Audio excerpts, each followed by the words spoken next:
नमस्ते। आइए digital learning classes नानन में आप सभी का स्वागत है।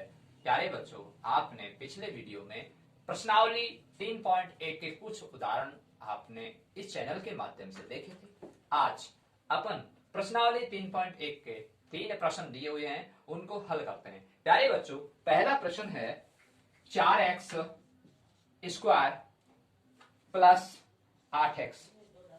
प्रश्न नंबर 1, यहाँ 4x स्क्वायर प्लस 8x, यहाँ प्यारे बच्चों इसके शून्यांक ज्ञात करने हैं, शून्यांक ज्ञात करने हैं और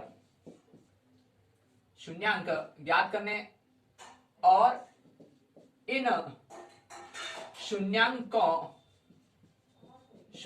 के बीच संबंध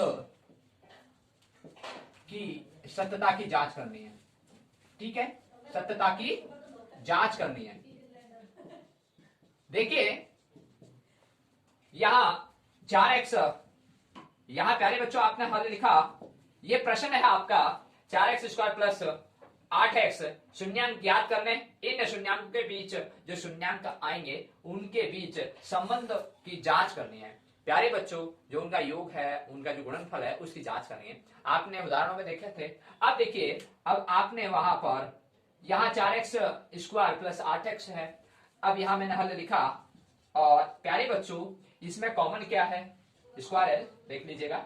4x स्क्वायर प्लस 8x, इसमें कॉमन क्या है प्यारे बच्चों, यहाँ 4 है, यहाँ 8 है, तो 4 आ गया। यहाँ x है, यहाँ x है, x आ गया। तो यहाँ प्यारे बच्चों 4x कॉमन हो गया और अंदर x बच गया, प्लस 4 का भाग 8 में दिया 2, x का भाग x में दिया 1। ठीक है प्यारे बच्चों, कल आपको उदाहरण में हमने बताया fx बराबर 0, तो ये fx जो इसका जो उभयनिष्ठ गुणनखंड आया है, यहाँ 4x बराबर 0, तो यहाँ x बराबर 0/4। जब मैं इसका भाग दूंगा तो x बराबर 0। देखिए किसी भी संख्या का जब 0 में भाग दिया जाता है तो हमेशा 0 ही आता है, तो यहाँ 0 आया। अब देखिए प्यारे बच्चों, यहाँ x प्लस 2 बराबर 0, इस फॉर्मूला में x बराबर, इसका पक्षांतरण करेंगे -2। तो प्यारे बच्चों एक इस जो आपने इसका जो फैक्टर किया और फैक्टर करने के बाद में जो उसके 2 आंसर आते हैं उन्हीं को शून्यांक कहते हैं। यहाँ अल्फा और बीटा के नाम से जाने जाते हैं। तो ये तो हो गया अल्फा और ये हो गया बीटा। ठीक है, अब ये शून्यांक आपको प्राप्त हो चुके हैं। शून्यांक उसे कहते हैं जो ये x के स्थान पर मान रखने पर बराबर 0 प्राप्त हो। तो हम अच्छी तरह जानते हैं, यहाँ 0 रख दो, इसको इससे गुणा करेंगे 0, यहाँ 0 रख दो, इसको इससे गुणा करेंगे 0। गुणा करने पर हमेशा 0 ही आता है। किसी संख्या को 0 से गुणा करने पर 0 ही आता है।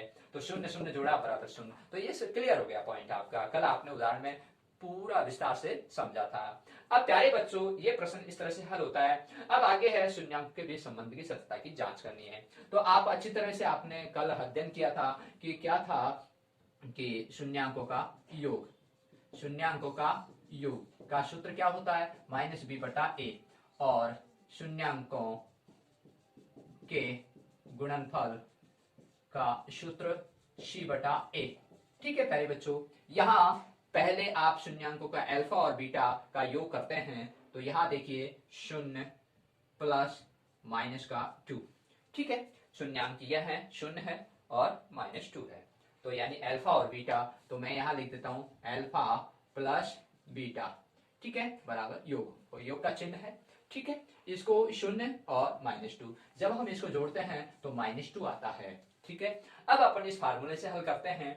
यहाँ -b/a, यहाँ -b क्या है, यहाँ प्यारे बच्चों यहाँ माइनस जो है x का गुणांक है। मैंने आपको कल समझाया था कि ऐसे प्रश्नों में यहाँ a है, यहाँ b है और यहाँ c है, तो यहाँ c पद अचर पद नहीं है।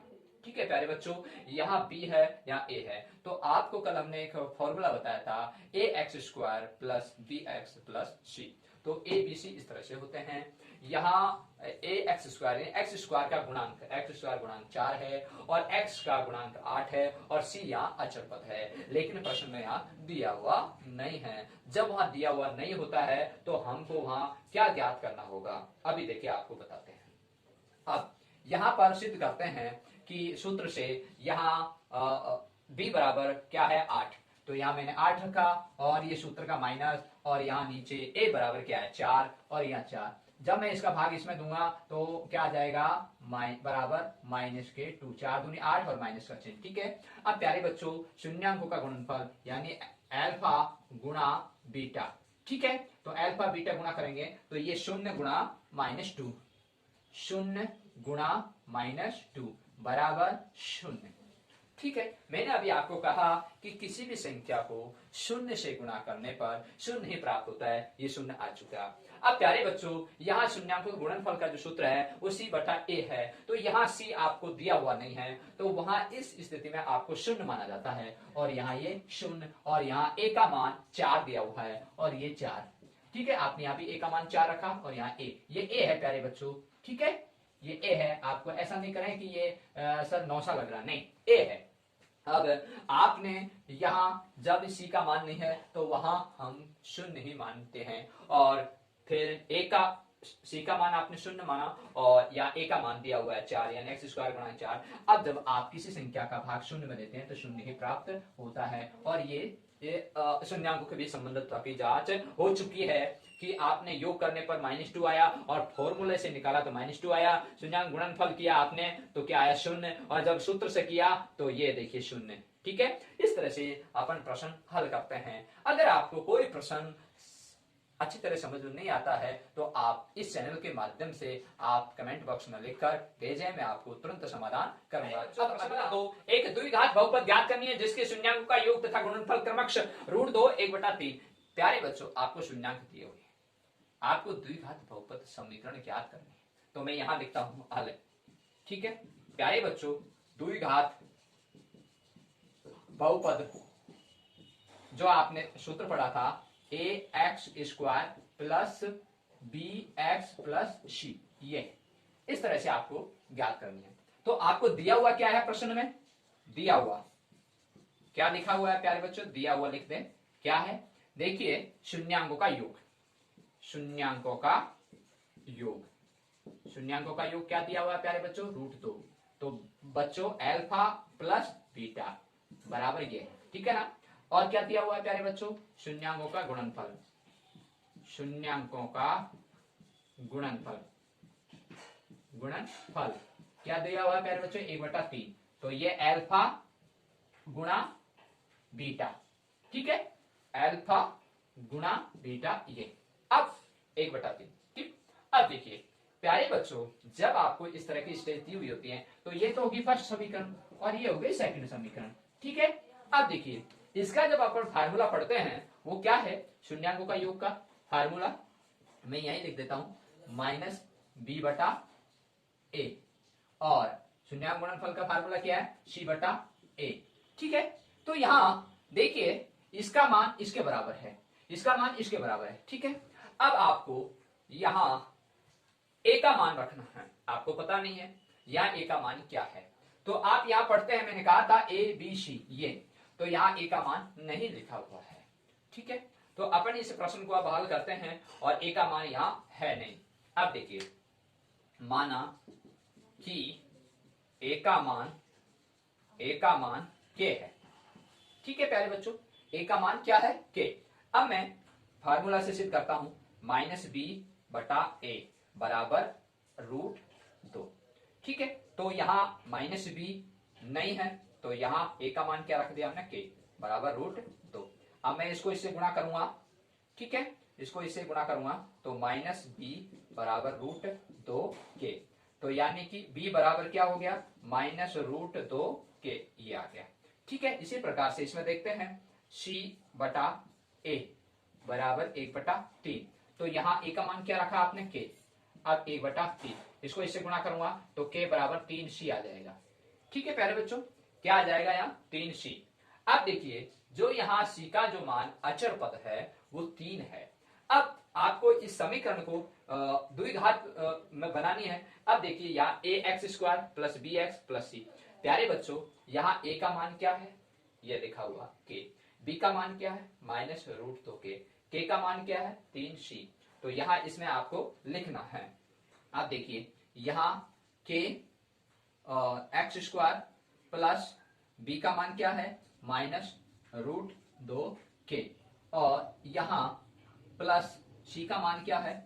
यहाँ ये प्रश्न अल्फा और बीटा के जो सी बटा ए और यहाँ 1/3 था और सी बटा ए के का मान रखा, इसको इससे गुणा किया और 3c, तो के बराबर 3c है ना। तो यहाँ ये दो चीज प्राप्त हुई हैं, तो अपन को यहाँ जब दो चीज प्राप्त हुई हैं तो मुझे तो इसका मान ज्ञात करना है सी का। जब हम सी का मान ज्ञात करेंगे तो यहाँ के का मान नहीं ज्ञात नहीं करना है, सी का मान ज्ञात करना है। तो सी का मान ज्ञात करेंगे तो ये भाग वापिस इधर लग जाएगा, तो यहाँ सी बराबर हो जाएगा, तो सी बराबर के बटा 3। तो यहाँ क्या आ जाएगा, सी बराबर के बटा 3।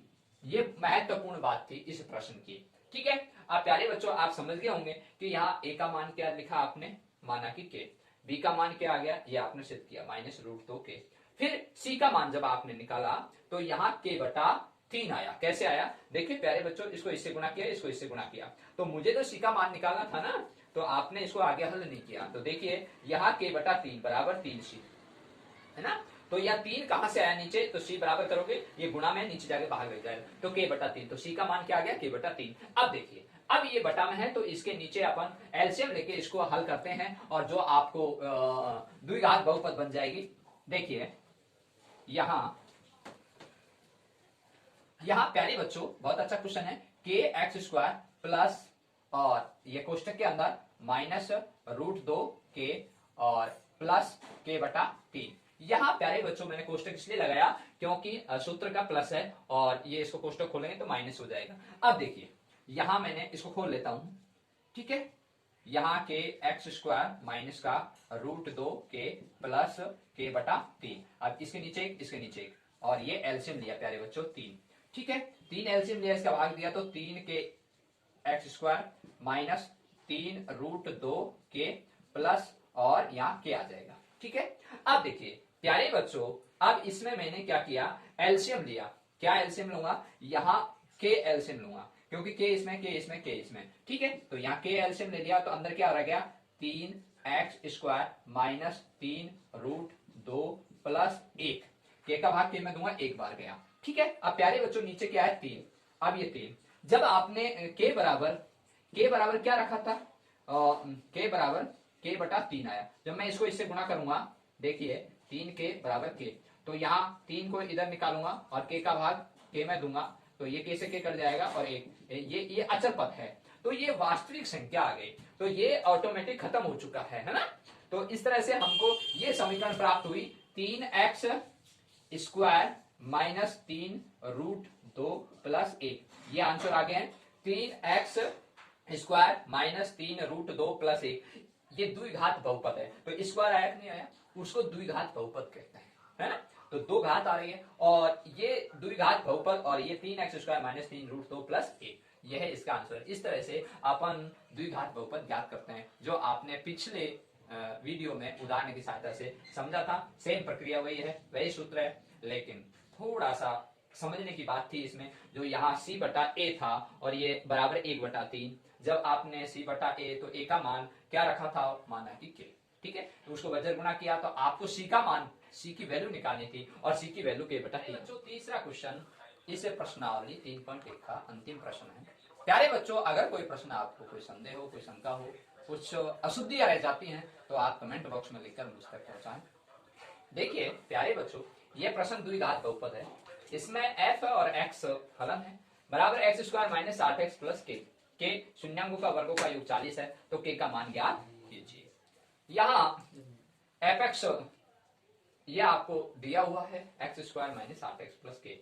यहाँ प्यारे बच्चों के का मान निकालना है। देखिए यहाँ सबसे पहले आप हल लिखते हैं, तो हल में क्या है, x square minus 8x plus के। यहाँ प्यारे बच्चों आप जब फार्मूला पढ़ते हैं तो ax square plus bx plus c, यहाँ पर a बराबर क्या है, b बराबर क्या है और c बराबर क्या है। पहली बात, a बराबर यहाँ एक्स स्क्वायर का गुणांक है, तो यहाँ 1, b बराबर क्या है, x का गुणांक r, ठीक है, और वो भी माइनस का, ये ध्यान देने की बात है। ठीक है, और c बराबर क्या है, यहाँ k लिखा हुआ है, तो आपको k ही लिखना है, प्लस का है। आपने पिछले जो सवाल प्रश्न नंबर 2 आपने किया था, उसमें यहाँ पर bx वहां पर 3√2 लिखा और k लिखा, वहां 3√2 के पास साथ x भी आएगा। ठीक है, अपने वहां अशुद्धि रह गई थी, लेकिन आप सुधार कर लेना, वहां 3√2 के x आएगा। अब देखिए इस प्रश्न की बात कर रहा हूं, यहाँ ये सूत्र है, सूत्र आप लिखते हैं तो आप भूलना नहीं है, यहाँ x का गुणांक, तो वहां x का गुणांक 3√2 के था, ये ध्यान रखने की बात है, ठीक है ना। तो गलती नहीं करें। तो अब देखिए यहाँ पर a बराबर एक्स स्क्वायर का गुणांक 1 है, और b बराबर यानी x का गुणांक -8 है, और c जो अचर पद है यहाँ वास्तविक संख्या है वो k है। अब प्यारे बच्चों इसको हम हल करते हैं। देखिए फार्मूला से आप अच्छी तरह जानते हैं शून्यांकों का योग क्या होता है प्यारे बच्चों, अल्फा प्लस बीटा बराबर -b/a, ठीक है। अब शून्यांकों का गुणनफल अल्फा गुणा बीटा बराबर क्या है c/a, ठीक है प्यारे बच्चों। अब देखिए यहाँ -b/a, तो यहाँ ये है, तो मैं वापस सूत्र का माइनस का और प्रश्न का -8 और a बराबर 1, ठीक है। जब इस ब्रैकेट को आप खोलोगे तो माइनस माइनस गुणा होकर 8 हो जाएगा 1, और इसको जब हल करोगे तो ये 8 आ जाएगा, ठीक है प्यारे बच्चों। अब देखिए इसकी बात, यहाँ c बराबर क्या है k है, और यहाँ a बराबर क्या है 1 है, 1 का भाग इसमें दोगे आप, 1 का भाग इसमें दोगे तो k आ जाएगा, ठीक है। तो यहाँ तो ये आ गया k और यहाँ आ गया 8, ठीक है प्यारे बच्चों, ये 8 है, ठीक है, और यहाँ k है, ठीक है। अब देखिए अब आपको प्रश्न अनुसार चलना है, क्या चलना है, देखिए यहाँ अल्फा और बीटा बराबर क्या आ गया 8 है ना। तो यहाँ मैं लिखता हूँ अल्फा प्लस बीटा बराबर क्या आ गया प्यारे बच्चों 8, है ना। तो इनका मैं दोनों ओर वर्ग करता हूँ, वर्ग करने पर ये देखो ये कहां से हो रही है प्रक्रिया, ये समझने की कोशिश करना। शून्यांकों का योग यानी कि अल्फा और बीटा किसी समीकरण के दो आंसर होते हैं, एक अल्फा और एक बीटा। तो यहाँ अल्फा और बीटा दोनों शून्यांकों का योग किया, अल्फा प्लस बीटा बराबर, यह आपने इस फार्मूले से निकाला, क्या आ गया 8। तो वह अल्फा प्लस बीटा। अब इसको दोनों ओर वर्ग क्यों कर रहा हूं, क्योंकि प्रश्न में लिखा हुआ शून्यांकों का वर्ग का योग 40 है ना। तो प्रश्न अनुसार ही अपन को हल करना है। तो यहाँ इसको मैंने वर्ग किया, तो यहाँ a स्क्वायर यानी कि इस तरह से, ठीक है, ये 64 हो चुका है।